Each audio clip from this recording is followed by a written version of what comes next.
It's a bit like the white middle-aged Australian male show.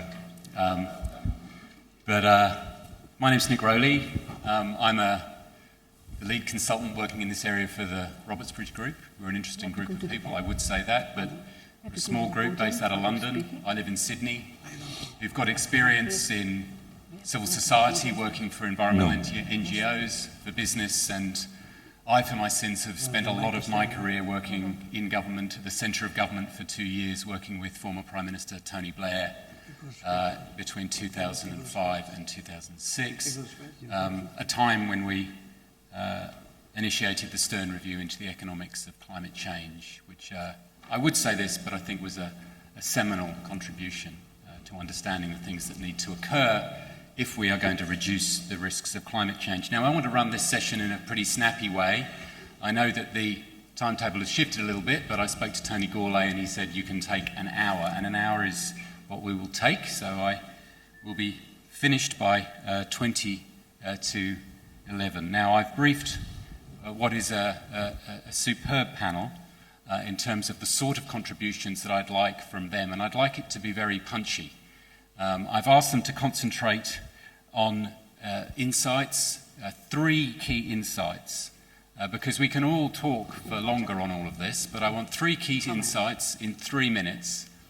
Obviously, we don't want too many acronyms, but the 3 insights, really, I want to know how are we travelling with regard to responding to the risks of climate change? Secondly, what are the key elements from their perspective of an effective international agreement on climate change? And thirdly, what are the implications of that? How will it actually affect the activities that you'll all go back to in your offices, in your firms, and the sort of operating environment that you're going to have to operate in over the coming period if we manage to get a satisfactory agreement in Paris? So what are the flow-on effects for business in this region of an agreement? That's what I want them to focus on, and I'm being a little bit despotic, I know, but let's be as sharp as we possibly can be. But there is one exception. There is one exception, who is the minister from Myanmar. English is not her first language, and I think we must respect that. And I've asked her just to concentrate on one of the insights, and she's going to read, and that's okay because that's what she's comfortable with. So we're going to be allowing that. I'm quickly going to introduce each of them, and then I'm going to sit down, and then each of them will stand up, speak for 3 minutes, and sit down. I will stand up at 3 minutes, so you'll know that I'm anxious and I want them to start winding up. At 4 minutes, I'm going to take a glass and I'm going to go ding, and then at 5 minutes, I don't know what I'm going to do. But either way, there'll be some body language involved in trying to get people to be as concise as possible. So very quickly, firstly, we're going to hear from Howard Bamsey. Howard Bamsey is someone I've known for many years. I first knew him when he worked in the Australian Greenhouse Office at the centre of the Australian government. He then became Special Envoy on climate change for the Australian government, played an absolutely key role for Australia and indeed globally in terms of his announcement. I still remember it very well at Bali when he announced that the new Australian government would be ratifying the Kyoto Protocol, a really terrific moment in terms of a government that previously had been somewhat sceptical about that he was the one who actually delivered that message. Secondly, we're going to hear from Thet. She's the Minister of Environment, Conservation and Forestry in Myanmar, and her background is as a human health specialist. So going back to the comments from the Singaporean minister, I think that she's certainly very cognizant of the human effects of climate change. Thirdly, we're going to hear from Rachmat Witoelar, who is the Special Envoy for Indonesia. He'll be going to Paris. I can say many things about him, but he said the most important thing to understand is I'm going to Paris and I'm going to give it heaps. So good on him. I don't need to read you his CV. He's certainly got many, many years of experience, and of course he chaired the UNFCCC meeting in Bali back in 2007. Then we're going to hear from the former Indian Foreign Minister, Shyam, and he was Foreign Minister up until 2010, and he too will be going to Paris. And finally, somebody who's got a role a little bit like the role I used to have with Tony Blair. We're going to hear from Acosta, who is a special advisor to the Filipino President Aquino, working on climate change. So with that, I'm going to sit down. Howard, stand up. You've got 3 minutes. Yeah. Thanks, Nick, and good morning, everyone. First, to tackle Nick's opening question, which is how are we doing, both generally and in the UN, as we approach the annual meeting in Paris. I guess in general we've been very slow. Tony Boatman said earlier he's been following this climate change question for 22 years, and in that the last 22 years, not enough has changed. But I think momentum, as he said, is now more rapid than it's ever been. In the period I've been following it, I've never seen the world look like it does now. And the same is true, I'll come back to that, but the same is true for the UN. Now, I think all of my fellow panellists here would agree with one thing, and that is that you can never be sure how the Conference of Parties is going to work out, and that it's going to have a result, and that it's going to be on time. None of those things is ever clear. But I think this year there's one crucial difference as we approach the height of the UN negotiations, and that is that for the first time, most of the substantive result from the meeting is bankable already, because, as the Foreign Minister said and others, we have already national contributions that are more or less finalised. And those contributions, when added up, show that countries have turned a corner and are really going to make inroads into the climate problem, into solving the climate problem. As Tony said, that's not enough. There's a lot more to do, but it is better than certainly I expected, and it's one of the reasons why I'm fairly optimistic about the results this year. I think they're following community expectations. People now expect that their governments will lead on climate action, and people, non-government organisations and especially business are following. Nick also asked what are the key elements for a satisfactory and effective Paris result, and I think that the most important is that there's a built-in accelerator, because if I'm right and momentum is really gathering, then the key thing that the UN process can do is leverage that momentum for yet more action. We have almost agreed, I think, on a 5-year stock take, and every 5 years we'll look at how we're going in the UN process, whether our commitments have been met. I don't think that's quite good enough, because I think the momentum elsewhere, outside the UN, is much faster than a 5-yearly stock take would justify. So I think we need something further that will build, at least annually, on the sort of change that is now in motion. And I think we need transparency of the commitments that have been made, not because I fear backsliding, but because I think as we see that governments are doing what they're promising to do, that will build more confidence and yet more action. So a virtuous circle will result. Finally, the last question that Nick asked us to tackle, which is all about what the implications of an effective Paris result will be, particularly for business in this region. Well, I think for business everywhere, it's now apparent, and I hope that this assessment is confirmed in the next 2 days, it's now apparent that business understands that things have changed, that we have turned the corner, that their individual competitiveness will be based on responding to the signals. Now, the sort of divestment that Tony talked about earlier is gathering pace. The green bonds market is quintupling every couple of years.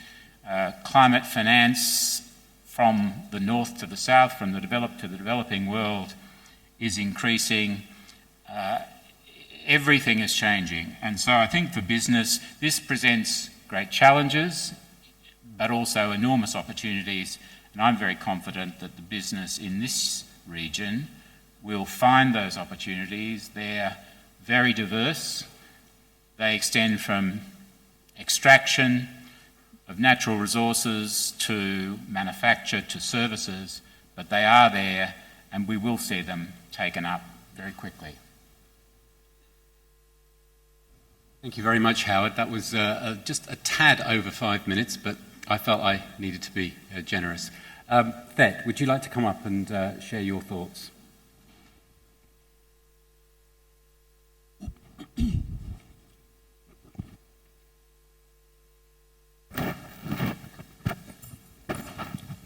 Thank you, Mr. Nicky. Good morning, everybody. I might be representing the Myanmar perspective of climate change strategies. So climate change is the most threatening global challenge to sustainable development of our society. Being one of the most highly vulnerable countries in the world to the adverse impact of climate change, including extreme weather events such as cyclones, droughts, floods, and sea level rise, Myanmar considers climate change as a serious threat to the socio-economic development. With Myanmar perspective, with the largest standing forest on mainland Southeast Asia, Myanmar currently absorbs more greenhouse gases than it emits, thereby already making a significant contribution to the global effort to tackle climate change. However, we are currently in the process of rapid industrialization and increasing urbanization, which might lead to an increase in our emission in greenhouse gases. Myanmar considers climate change as a major challenge to its socio-economic development and is therefore determined to play its part in mitigating global climate change while actively adapting its effects. In fact, the country is extremely vulnerable to the negative effects of the climate change. In 2015, for the third consecutive year, Myanmar was ranked globally by Global Study as the second most vulnerable country in the world to extreme weather events over the last 20 years.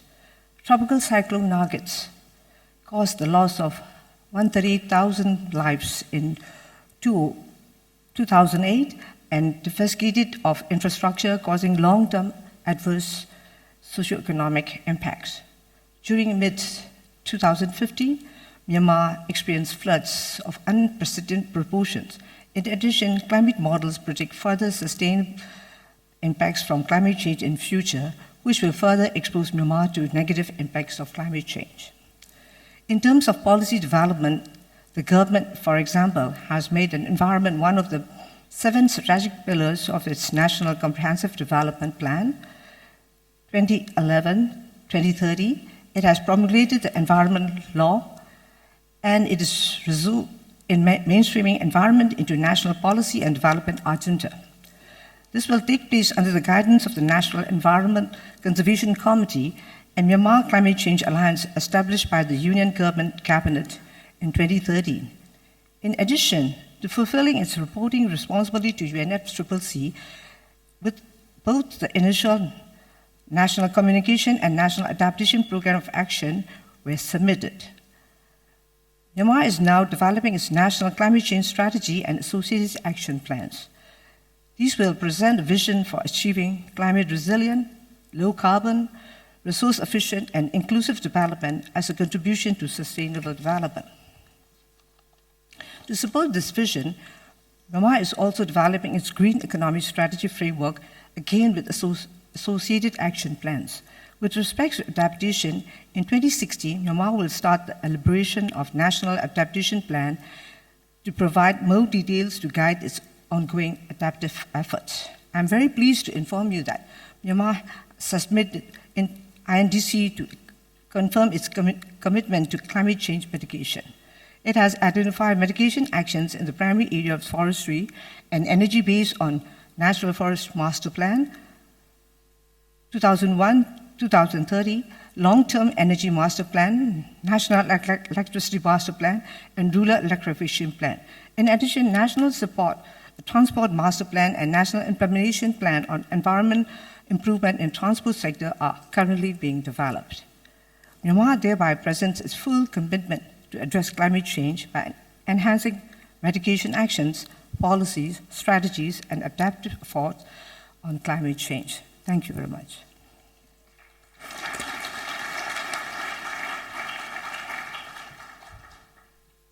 Thank you, Thet. That was very clear indeed. Rachmat, would you like to come up to the stage?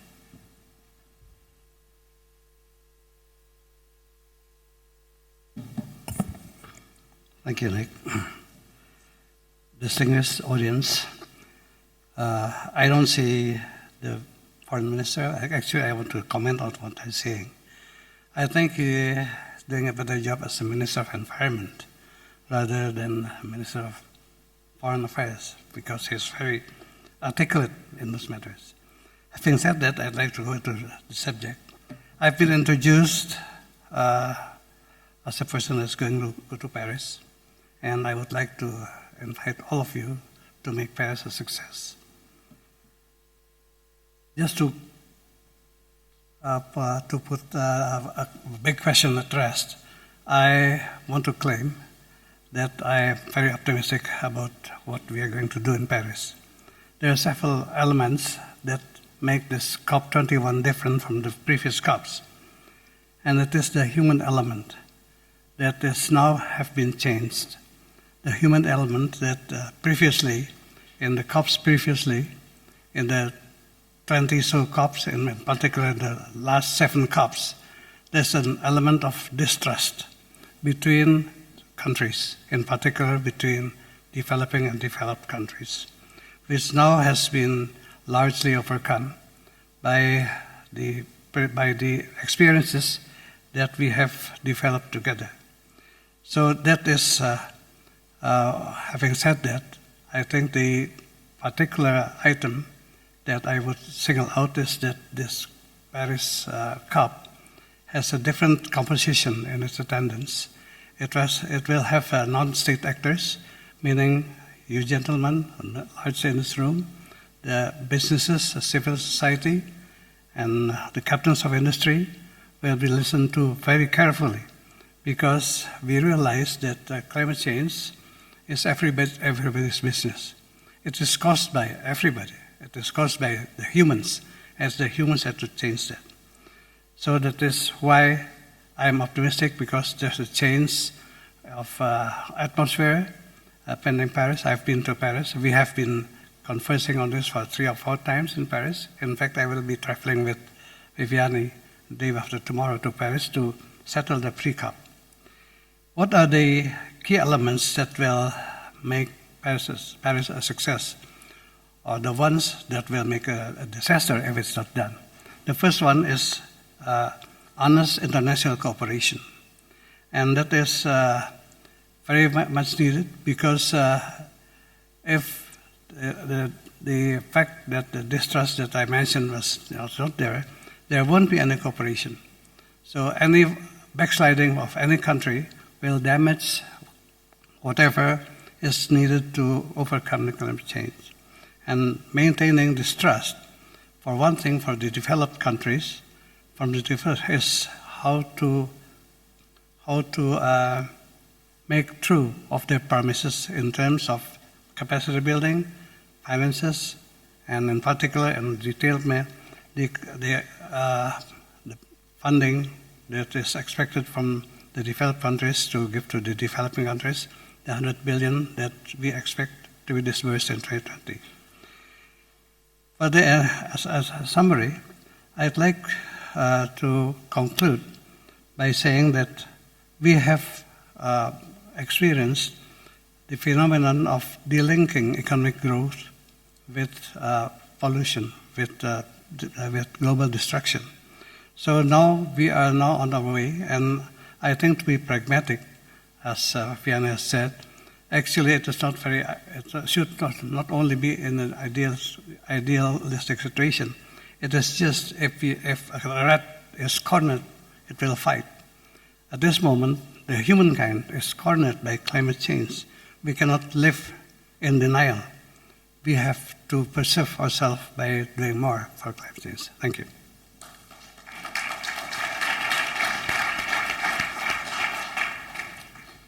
Thank you, Rachmat. It's noticeable how very, very well behaved this group is. I'm very pleased with that.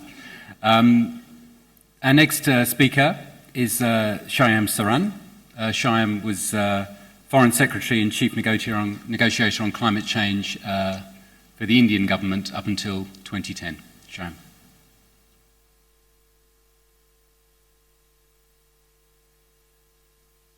Thank you very much, Nick. In the short time that is available, let me just give a few key messages from my own perspective. One, let me state an inconvenient truth that whatever is going to happen in Paris is going to fall very short of what the world needs to deal with the challenge of climate change. We have set the bar very low, and if we achieve that and applaud that, please remember that just a few days ago, the UNFCCC itself has come out with a report that if you aggregate all the INDCs, we are on track to 2.7 degrees centigrade, not 2 degrees centigrade. So that's the reality.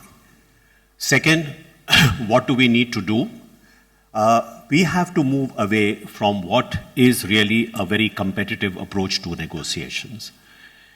If I, as a diplomat, go to any multilateral negotiations, what is the brief do I have? I have a brief, give as little as possible, extract as much as you can. If everybody follows that principle, we'll end up with a least common denominator result, and which is precisely what is going to happen in Paris. What do we need to do in order to get away from this? We need a collaborative response. We keep saying that this is an elemental challenge to humanity. And yet the responses that we come up with are anything close to what is required in terms of an extraordinary response.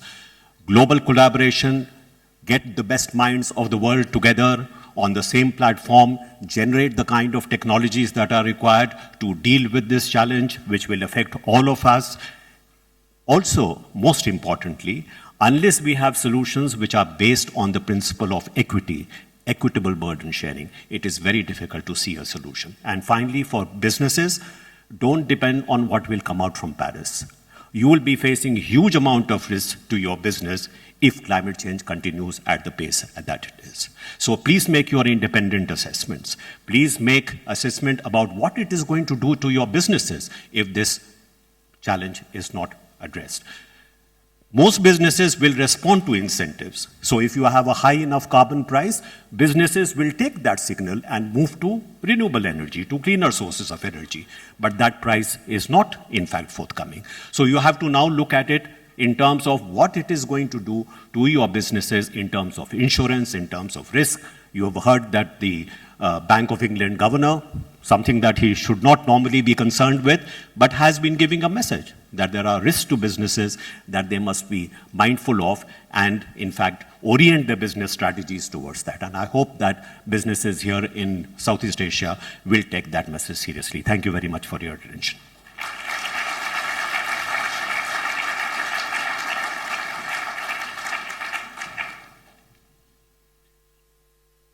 Two minutes, 57 seconds. That was very impressive.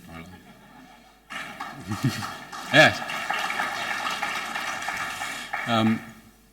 That just puts the pressure on our last speaker, who's Nereus Acosta, and who is deeply involved in advising the President of the Philippines. And he may well talk to us a little bit about the intended nationally determined contribution of his country, because it's a very, very interesting document. And I think one of the key things, we were talking a little earlier, that I think that document says and includes is understanding that this is not a static problem. It's not as if, come Paris, all the rabbits come out of the hat.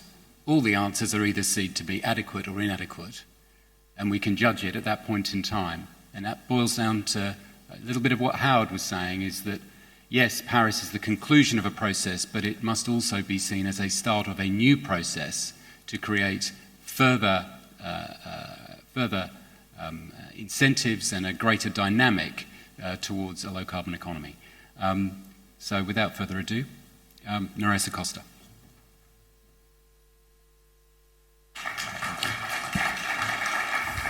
I set my own stopwatch.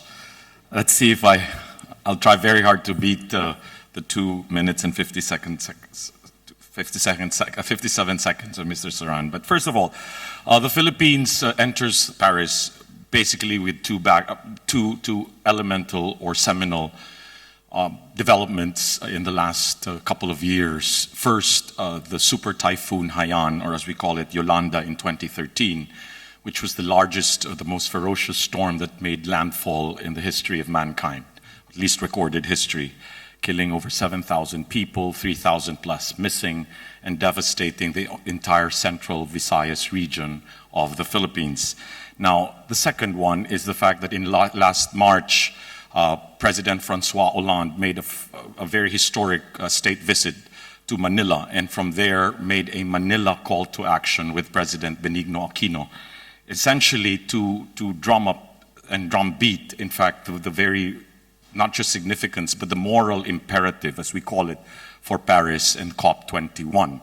And this is very clear because it is not just for states to act, and as Minister Balakrishnan said earlier, the very role of businesses and the very role of civil society actors on a whole. The Philippine president, for the first time in ever, has clustered the cabinet into 5 with law and order, economic development, human development, etc. But the 5th, and for the first time this has been done in the country, a cabinet cluster on environment and climate change. And that's the cabinet cluster I sit in. And it is really very important that as we make our individual nationally determined targets, commitments, that we look into, I'd like to call the 4 C's, if I could just collapse it and stay within the time limit. The first, to understand that even as we make very deep cuts, 70% in fact, INDCs from business as usual, and for a country that is not a major emitter, we only have 0.31% in fact of global share of global carbon emissions, but we are the most vulnerable. Sans Maldives and Pacific Island nations, the Philippines, especially after Haiyan, is now known as the most vulnerable country to climate change impacts. And so the concentration of risk and the exponential vulnerabilities are all there. And it is very clear for us that even as we draft and craft the INDCs, these are not static, they are dynamic, but it's very clear that we want to ensure that the lens or the optic of consumption vis-a-vis sustainability, the big elephant in the room, the big inconvenient truths are in fact acknowledged, at least for the Philippine side entering into Paris. And as an insight that was asked of us earlier to comment on, it will only really succeed, Paris COP21, succeed even with the low bars that Mr. Saran had talked about earlier, if indeed we are able to, again, returning to that moral imperative, understand that national interests in this respect have to be, for the first time in humanity's history, be subsumed under the global commons. Now that's a tough thing to do, but that's why we had the Manila call to action, and that's why President Hollande came to Manila for that, to meet with President Aquino to make that clarion call for the world. So that's about the global commons. And then the third is about the capacities we must understand beyond just business as usual, understanding natural capital, the accounting of wealth that goes beyond our GDP indicators to understand what it is that we truly have. And the transboundary haze is in fact something that the ASEAN primarily, we have to be driven by those kinds of challenges. And finally, wow, I'm really reaching 4 minutes here. Carbon neutral, low carbon, the whole understanding of, as we enter, we have the COP21, our framing or our reframing and our rethinking must be grounded on the very reality that the highest form of national security, even with all of our geopolitical challenges, is still ecological security, because we won't have an economy without the ecology. And that is what the Philippine position is very strong on. And that's why we're leading with even a 70% ambitious as it is INDCs. Thank you very much.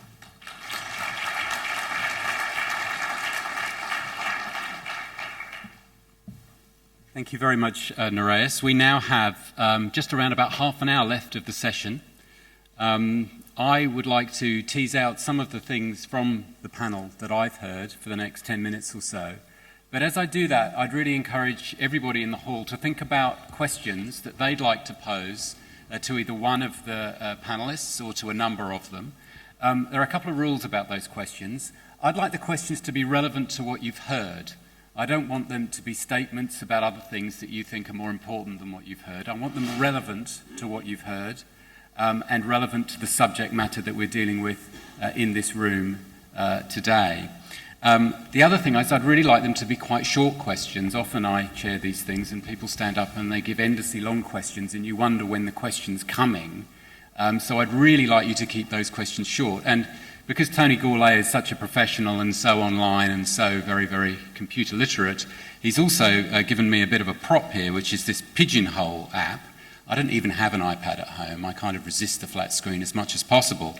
But using Pigeonhole, you can also not only type out some questions, they'll come forward to me, but you can also vote on them. But sadly, the question that has the most votes at the moment doesn't fulfill my criteria. So I'm not going to ask the question, why can't we see any electrical vehicles in Singapore? Because I don't think that someone from Myanmar's got the answer to that question. That was relevant for a previous session. Happy to put that question to the Singaporean government or anyone else, but not to this panel. So try and be disciplined, try and keep to those rules, and we'll have a really, hopefully, engaging end to the session where you can be putting your questions forward, think about them, and do step forward to the mic, because I'd rather you did that, because then we can see who you are, rather than just listen to my voice. But let me just reflect a little bit on what I heard, and maybe it has some resonance for you in the audience as well. I was certainly very pleased with the general sort of tenor of optimism. I was deeply involved in the processes prior to Copenhagen in 2009. I don't think the level of optimism and hope was quite as high, actually, for Copenhagen, but there was certainly a very, very high focus on that meeting. And yet I don't think the preparation was anywhere near as sophisticated as it has been prior to Paris. But I often go back to a meeting which I was lucky enough to attend with Christiana Figueres, who's the head of the UNFCCC 2 years ago. And she made a very, very compelling presentation about the importance of Paris. And I said to her, well, my question was, that's all very well, but the problem is that you're not going to get an agreement which is worthwhile when it's agreed by, with all due respect, negotiators and advisors to either environment or foreign ministers. When you're dealing with a transformation in the global economy which is going to change the way in which we generate energy, the way in which we move both ourselves and products around the global economy, that really has to have the engagement of finance ministers and heads of state, to which her response was, no, don't get heads of state involved. That's one thing we know from Copenhagen. That creates a whole set of problems. Well, like it or not, there will be a lot of heads of state in Paris. So my question is, yes, we can add up all of the numbers and all of the words within the negotiating text and within the INDCs and come up with an agreement. But I suppose, speaking as someone who used to work for a British Prime Minister, when you've got that many heads of state in one town at one point in time, they need to actually put their name to something. There needs to be a level of theatre and something that will actually capture the global imagination a little bit more than just an announcement of the amalgam of the INDCs and we've reached agreement, and then you can just predict it, that a lot of the advocates and environmental organisations will say, but this doesn't get us to 2 degrees, so it's an abject failure. Equivalently, people will say, well, this is something different. So I'd like to maybe tease out that question a little bit with our panellists, is their perspective on quite what that agreement can be And how important is it that we go beyond just reaching an agreement which is an amalgam of all the INDCs and a standard negotiating text? Maybe I could ask that question of firstly Howard, and then maybe Rachmat would like to say something, and then our friend from India. Howard.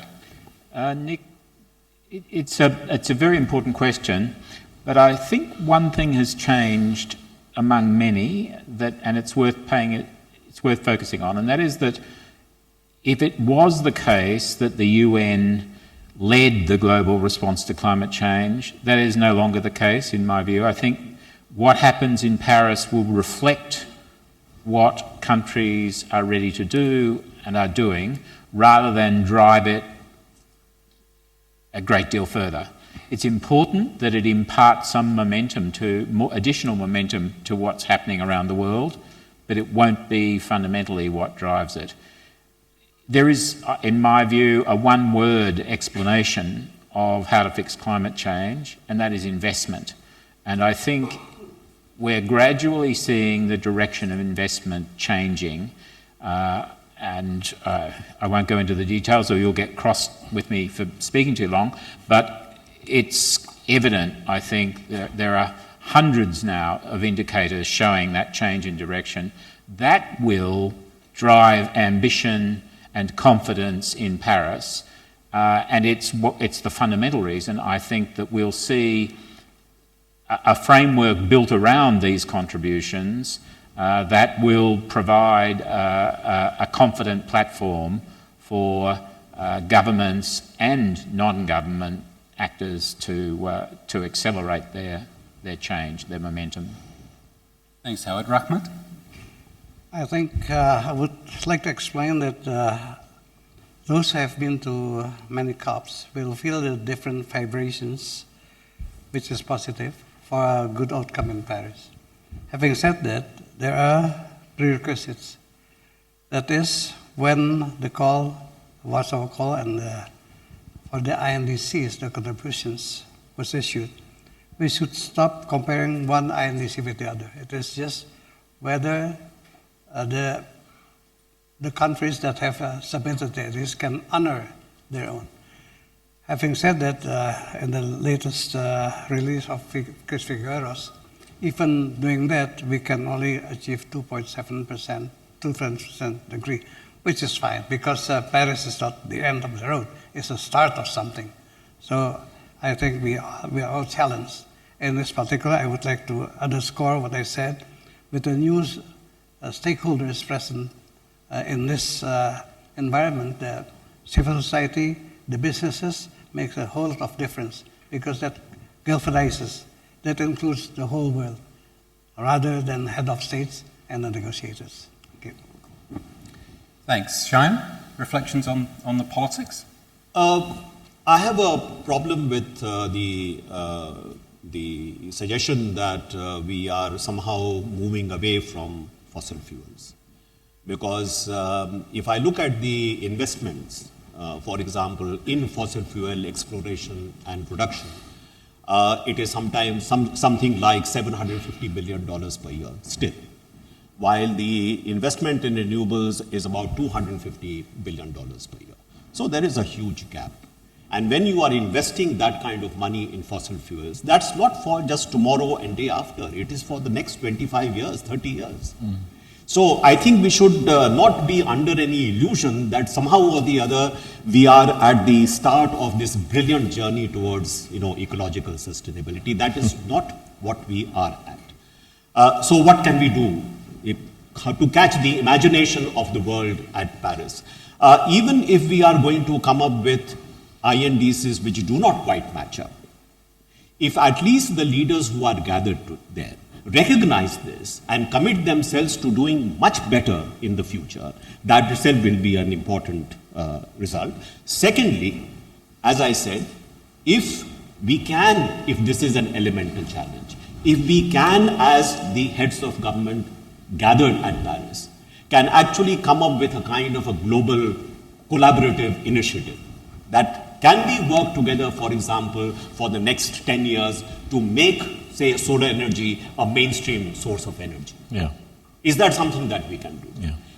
Can we get together our best minds, as I said, on one platform to see, can we generate the kind of technologies for the future which will in fact enable us to move to ecological sustainability? If we can come up with something like that, that may catch the imagination of the world. Thank you. Very good.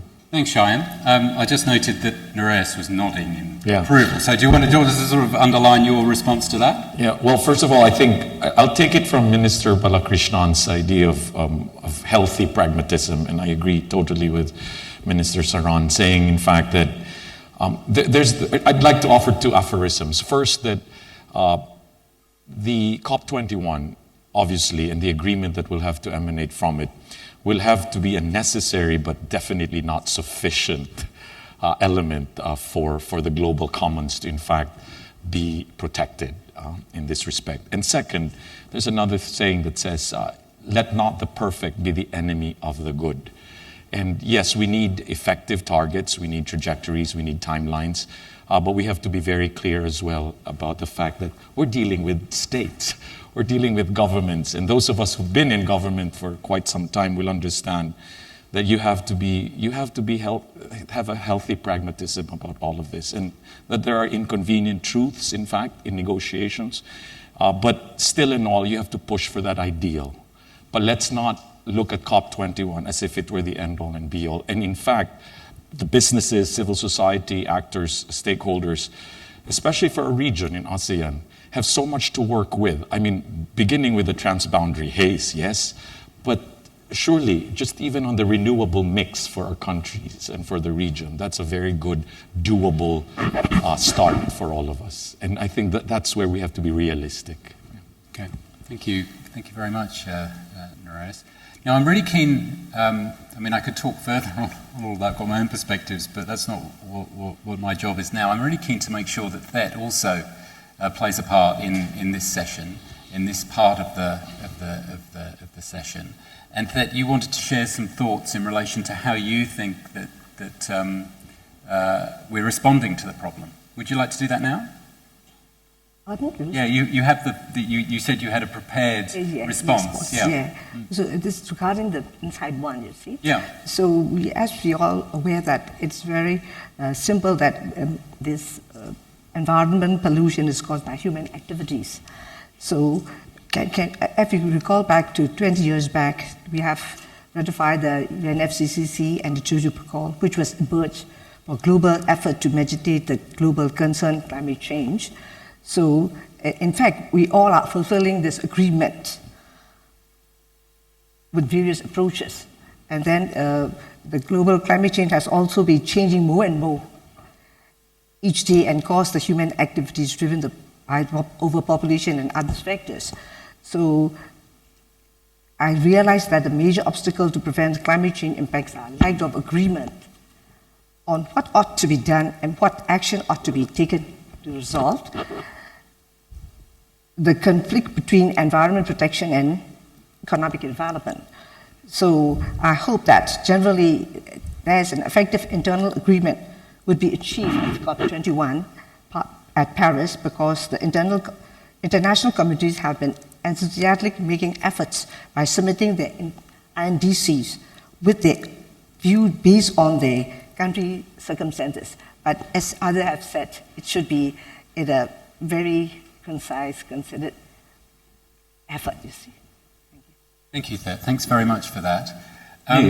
Nick, can I just interrupt you for a second and come back to Shyam's proposal, because you asked the question implicitly, what can all these heads of government do at the beginning of the Paris meeting? And Shyam's, well, I'll tell you what they did at Copenhagen, and you know it very well. Yeah. They all turned up. They made some absolutely compelling speeches. I heard many of them. And then they went and tried to negotiate. They realised that there was an agreement there were no red lines, there was a complete mess, there was only an investment of an enormous amount of political capital by Barack Obama that got anything out of Copenhagen. And then they did what we expected them to do, but with a bit of theatre prior, but they left.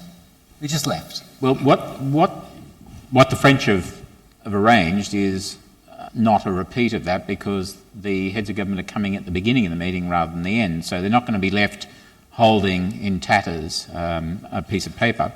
But Shyam's saying... But they're not going to be owning it either. I mean, that's the challenge. Shyam's saying that what they might be able to do is produce a challenge that would attract the world's imagination. And earlier this year, the G7 leaders, of course, committed themselves to decarbonise their economies by the end of the century.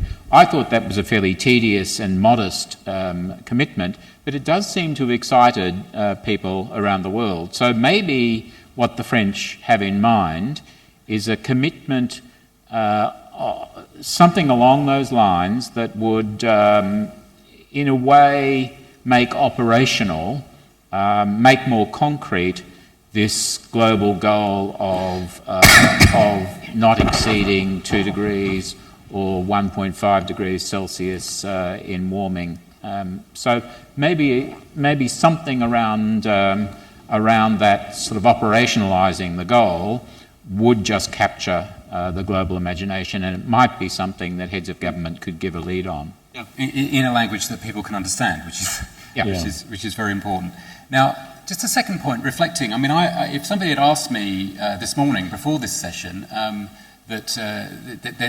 what would be the sort of keywords that you would bring out of a session on this subject, one of the words that I think that's in the sort of map that, of course, you can easily create on the web with the big words, the ones that are used the most, one of those big words would be China. And I've not heard the word China at all in this session. For those unfamiliar with China, China is the largest economy in the world, and China is also the largest emitter in the world. And certainly, when I was working at number 10 Downing Street, and somebody had said to me that within 10 years, China would have committed to its emissions peaking by 2030 and then rapidly declining after that, and the G7 would have committed to basically decarbonising their economies by the end of the century, I would have said that that was utterly fantastical. I think the other thing to realise, and this is something I often say in Australia, is when people say, oh, we can't do anything because China this or someone else that, well, if we look at our clothes or we look at our computers or anything else, China is intrinsic to the amenity that we all enjoy. It's part of us. It's not over there somewhere. So I'd be really interested in the perspective of the panellists in relation to how very important they see the role of China in helping alleviate the risks of climate change. Maybe I'll start up this end. Yeah, well, it's not exactly the elephant in the room. Yeah, I'm surprised why we didn't even bring it up earlier. But we have our geopolitical, you know what happened this week in The Hague with our arbitration case against China. But as we always say, it's not... still looking at the fact that we can engage, even with in a sense, at least for the West Philippine Sea, or they call it the South China Sea. We still need to engage China. The fact that almost a third of our trade is with China still and all, despite all the geopolitical challenges we're facing.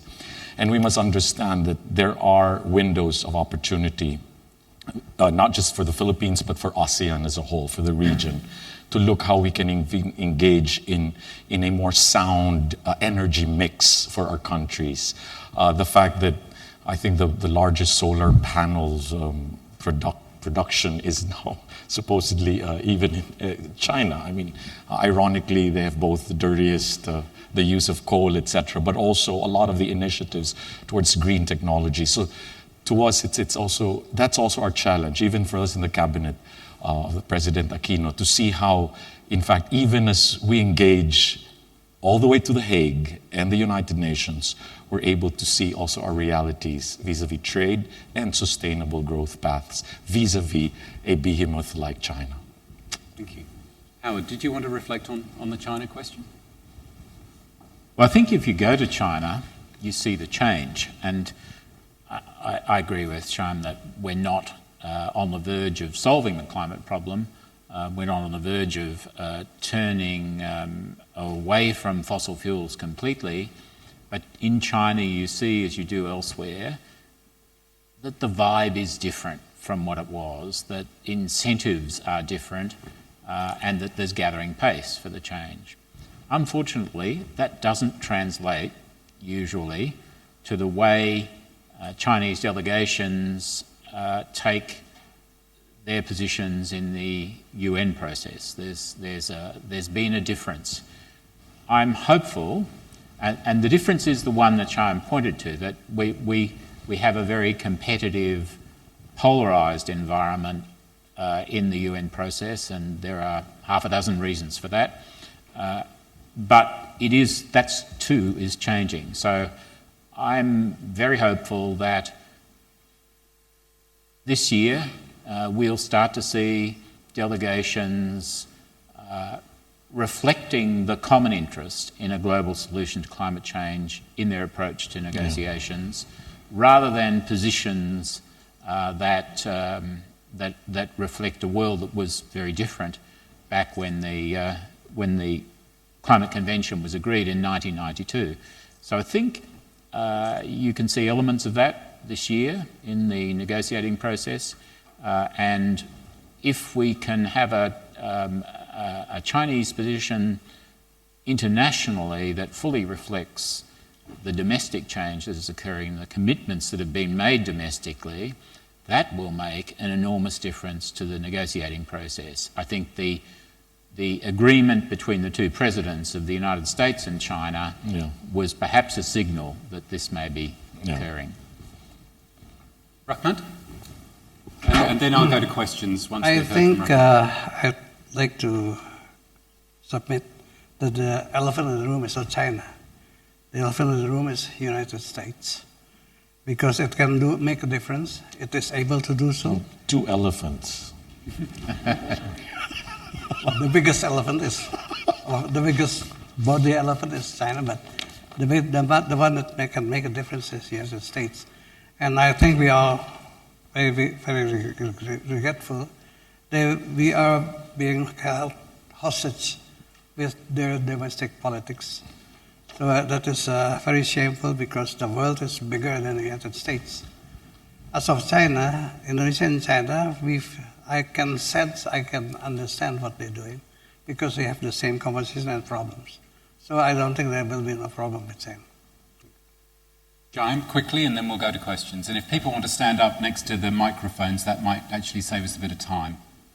I think there is a realization in China that very energy-intensive kind of growth strategy that they have followed so far is no longer sustainable. So that's the good news, that there is a willingness to now shift from that very fossil fuel-based growth strategy to something which is more ecological, sustainable. But let us also be clear that with the peaking in 2030, and what the US and China have committed themselves to, they will end up in 2030 with something like 12 tons per capita. These are the two largest emitters in the world, and if they end up with 12 tons per capita, that's not really what the world needs. And I would like to point out that precisely for that reason, in India, if India decided to go to 12 tons per capita, you can imagine what that would mean. In India, there is a recognition that we have to make that strategic shift from growth that is based mainly on fossil fuel to a pattern of production and consumption which is based essentially on renewable sources of energy and clean sources of energy. So India's commitment is that by 2030, we should be reducing the carbon intensity of our growth by about 30 to 35%. We have a very ambitious target for solar power, which is going to be by 2022, should be 100 gigawatts, and there would be also a very large focus on renewable energy, 175 gigawatts by 2030. So the reason is that the kind of growth pattern that we have seen in the Western countries and lately in China is simply not possible anymore for any other country. There is no room in the world for, another China in terms of growth. So I think Again, I would like to come back to the point that I made, and which China, despite the polarization, is more than willing to join, and India is more than willing to join, is that kind of a platform, an international collaborative platform, not a competitive platform, but a collaborative platform where we can actually bring our energies together to really deliver something much more in terms of what the world needs. Thank you very much. It's time for questions. Remember the rules. Short and pertinent to what we've heard. Gentleman with the red tie, just walking towards that microphone. Hello, my name is Thomas Wu. I'm the CEO of Glax AG from Switzerland. My question is, when I see the European situation and also the US situation, at the moment from a political standpoint of view, the Europeans are really themselves. The US, since they are net export of energy, lost their interest globally. And I totally agree with your last sentences.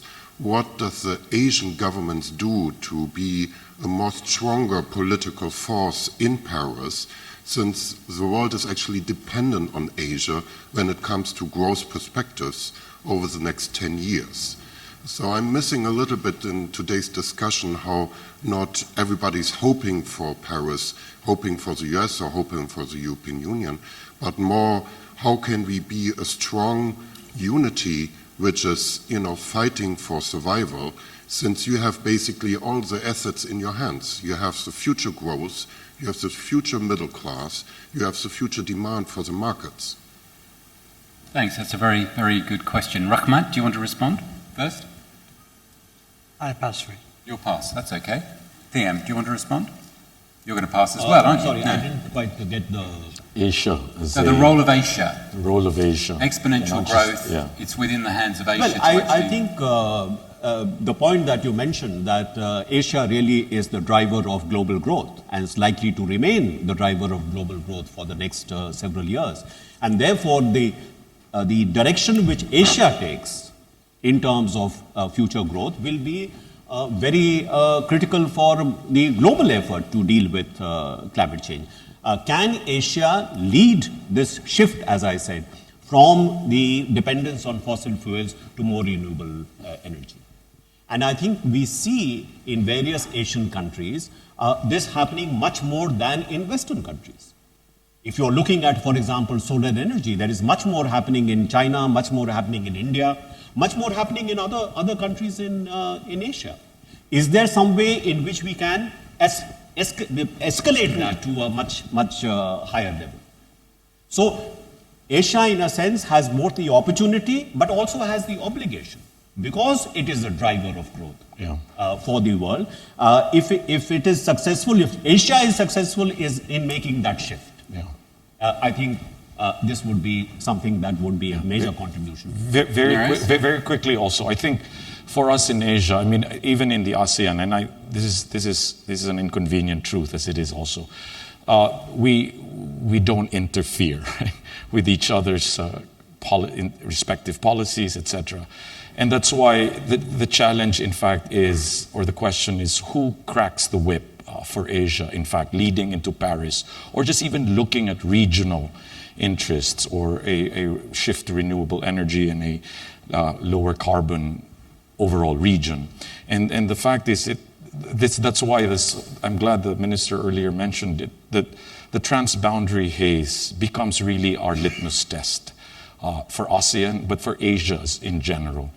And see where and who will take, of course, there's China and there's India and the ASEAN as well, but how do we, or the ASEAN plus 3, and how do we in fact crack that leading up to or even beyond Paris? Because that's left unsaid, really, and we admit that. We're not even there yet from our individual countries, even in just Southeast Asia. May I add just one observation? Very quickly. In Asia, culturally, even though we may have deviated from it in the last several decades, there is a culture which actually looks at nature as a source of nurture, not a force to be dominated or conquered. Yeah. And if Asia is somehow able to go back to that spiritual value, I do not agree with what the foreign minister of Singapore said, that we should only be concerned about the survival of humanity, not about the planet. I am afraid the Asian tradition is very different. It is looking at nature as mother and source of nurture. If somehow or the other we can start looking again at nature in that fashion, maybe a lot of problems can be solved. You can really lead the world in that respect. Thanks. We've got 3 minutes. We're going to have to be very sharp. I'm going to take one more question from the floor, and then we've got 2 questions vying for the honour of being communicated through me. One, which has currently got 19 votes, is in relation to prosecuting those responsible for the haze, and the other one is about collaboration in ASEAN. So if you've got your flat screens in front of you and you want to try and tip the balance, then do that. But let's actually hear from a human being. A gentleman wearing a dark tie with greying hair, a bit like mine, in front of that microphone. Yeah, it's better looking there. You know, that's the result of another 20 years in climate change, so... Me too. Sorry for that. But it's going to grow lighter again. Good morning. My name is Renat Heuberger, CEO of the South Pole Group, and my question is for Sean. You made a very important statement, since we have a lot of business leaders here in the room. You said there won't be a price on carbon. You have to do the walk yourself. I'd like to challenge that. If you look at all the INDCs that have been submitted, you find a price on carbon in many shades of grey, including emission trading schemes, removal of fossil fuel subsidies, potential premiums for green bonds, many other ways. And I would just like you to comment on that. Do you agree with me that if you're accepting that there won't be a global price on carbon, like a global tax, but it's kind of a diversified approach, that we then actually do have a carbon price, and Paris is the start and it's going to emerge? I would like to hear your opinion on that. Thank you. My answer to that is that carbon price is not going to deliver the incentive that you need for making that shift. What is going to perhaps deliver that shift is what I mentioned. If you add on the other risks of climate change to your business prospects, and if you take the insurance premium of what may happen to you because climate change continues to take place, or because the cost of adaptations go up, what it will do is it will give you a composite price which will still drive you to make the kind of changes that are required. But as far as carbon price is concerned, look at the European carbon market. You know, when I was negotiating in Copenhagen, it was something like 33 euros. I think in the last few years, it has been about 3 to 4 euros. Why should anybody make a shift? But the good news is, as I said, there are so many other risks which people are becoming conscious of that if you add those to the carbon price, it makes sense to make that shift. Right. And that is what I would like to give as a message to business, that you should be looking at, not waiting to see whether Paris is going to deliver the carbon price that you are looking for, because it will not. Yeah. But to look at what it really means for business if, in fact, we do not make further progress. You have to also be part of the lobby which is going to be forcing governments to take action which they are reluctant to take. Right. Very well said. Thank you very much for that response. Now we're going to be very, very quick. The winner is the most popular question. Is a question of principle, and I think that you could probably answer it with a very simple yes or no, so it won't be a lengthy response from the platform. I'm not an international lawyer, so I don't know if one can actually take individual companies to the International Criminal Court. I think you might have to actually take countries. But the question is, can the companies responsible for burning more than 2 million hectares of forest in Indonesia and who've caused devastating biodiversity loss, haze and greenhouse gas emissions be prosecuted by the International Criminal Court? For mine, I don't know. Do others want to respond to that? I think I'll start at this end, and please keep your response very, very sharp, possibly with yes, don't know, or no. I think so. Next question. Thet. Or should. Yes, don't know, or no? Thet, what's your response? No, you don't. In the moral sense, this should be punished, but in the pragmatic sense, we should be careful in doing that. Shyam? In legal sense, very little you can do. Howard? Let's find out.